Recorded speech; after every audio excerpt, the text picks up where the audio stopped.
ये भी एक तरह का हमारा सर्वांगीण विकास का एक अंग हो जाता है कि बच्चे आधुनिक युग में कंप्यूटर का ज्ञान नहीं जानेंगे और बाकी गतिविधियां करते रहेंगे, तो ये भी बहुत जरूरी होता, आवश्यक हो गया। तो स्काउटिंग की प्रवृत्ति इसलिए भी आवश्यक हो जाती है कि स्काउट में आपने अब तक जो सीखा है, स्काउट के बच्चे होते हैं, गाइड जो होती है छात्राएं, उनमें क्या गुण होने चाहिए वो तो आपने कहीं थोड़ा बहुत समझा होगा अब तक के शिविर में, अब तक की लाइफ में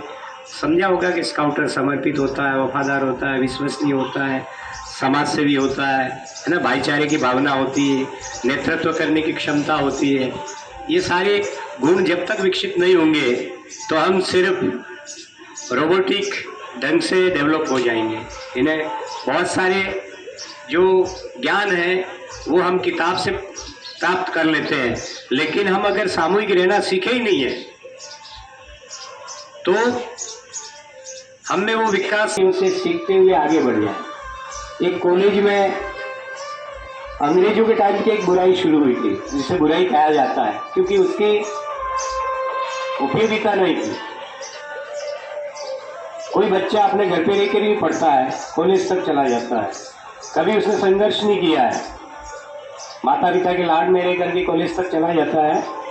और जीवन में बहुत जा करके जिम्मेदारियां उठाता है, तब जा करके उसे संघर्ष करना पड़ता है और वो उस संघर्ष से मुंह मोड़ लेता है। इसलिए अंग्रेजों के टाइम पे कॉलेज में जाने के बाद में, कॉलेज तक स्टूडेंट हो जाता है पढ़ने के लिए,